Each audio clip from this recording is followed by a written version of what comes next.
Всем привет! Вы на канале Польза.нет, меня зовут Саня, и это Польза.нет Лайф. И сейчас я убиваю сразу 3 зайцев. Первое, я сделаю распак и расскажу вам о OnePlus 18 Вт кулере. Второе, я показываю вам, каким образом на OnePlus Ace, OnePlus 10R по-другому, и это не путайте с Racing Edition, можно на основной модуль снимать ролики. И третье, вы будете слышать, каким образом вы благополучно сможете эти ролики записывать в плане звука. Буду что-то вдохи, выдохи вырезать, но все, что будет снято во время этого обзора,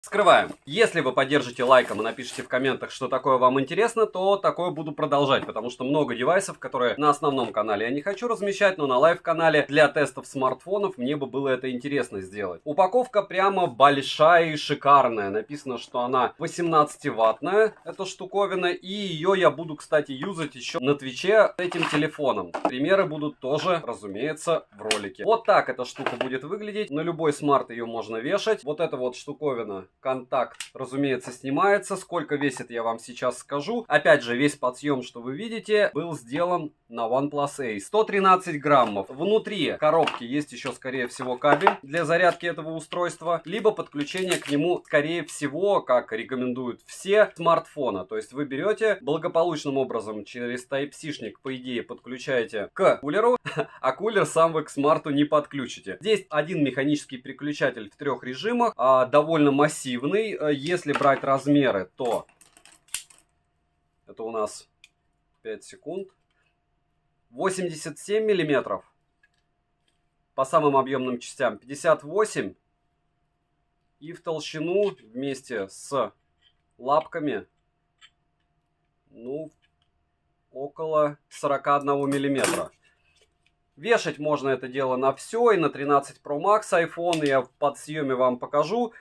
Опять же, как эта штука будет работать, вы увидите в ролике. Не забудьте подписаться, не забудьте, что в комментах я обязательно оставлю ссылку на Twitch, где я это дело буду тестировать. И помимо этого расскажу в течение этого ролика дальше, что у нас там по зарядке и как он отрабатывает. Не забудьте подписаться на канал. Смотрим. Первые 7 минут Poco F3 без кулера. 41 градус на тыльной части.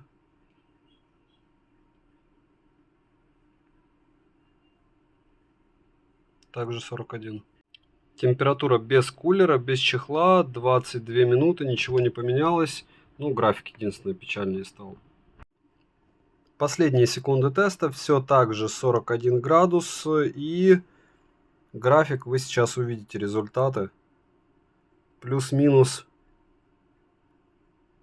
одинаковый с тем, что показывал Poco F3 около года назад. Сейчас мы погоняем все это дело на 100 потоках.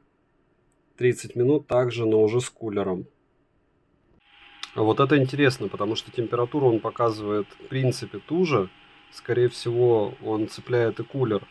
А гипсов, как вы видите, через 10 минут намного больше.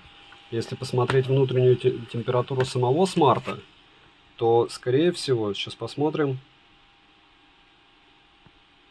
она меньше 39. Если зайти в Antutu, как я делал на стриме, он внутреннюю температуру процессора покажет в районе 36. Ну что, только что закончился стресс-тест, и мы имеем просто великолепную картину для Poco F3. Разумеется, минимум 280 гипсов, а максимум получается 328. Температура 39 градусов. Я скажу, что он перегревается значительно больше, чем также он, если показывать внутри. В общем, в целом, смарт, как отрабатывает с кулером, вы можете посмотреть на лайв-канале. Я выгрузил с Твича таким образом, как я играл в него. У меня было 43 градуса, потом стало, я об этом уже говорил в ролике, 36. При использовании кулера, опять же, кулер работал на трешечке, на максималке. И, опять же, он работает от аккумулятора. Как быстро разряжается все это дело, вы узнаете.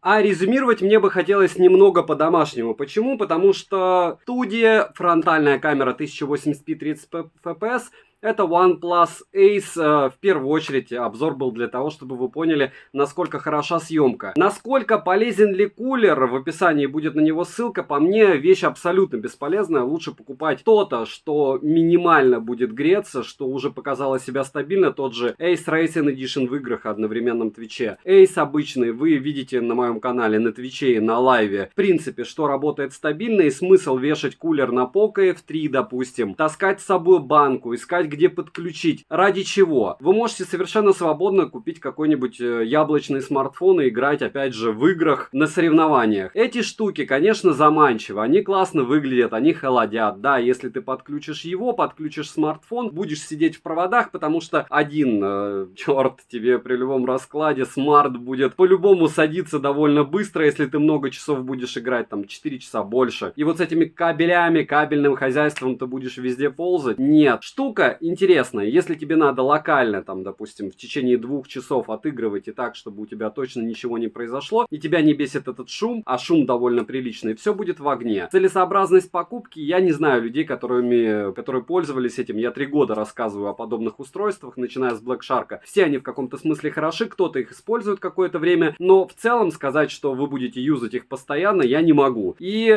соответственно, поэтому рекомендовать эти штуки вам не могу. Кулер от OnePlus, как и Black Shark'овский, классный. Если вы решите покупать, то это один из лучших вариантов. Выглядит бомбезно. Пластик огонь, ко всему подходит. И к iPhone 13 Pro Max, и к чему только не подходит. Если брать, насколько он понижает температуру, в тестах я показывал вам по гипсам на Poco F3. Это мелочи жизни, потому что на Ace, вы еще раз можете посмотреть запись того, как я гонял его в Твиче, падала температура на 13 градусов буквально за 1,5 минуты на минималках. То есть даже не на третий. Это именно внутренняя температура. То, что он снаружи измеряет, это все мелочи жизни, потому что, скорее всего, тепловизор показывает еще и температуру кулера. Сам кулер греется, когда вы его используете. Поэтому с вас лайк.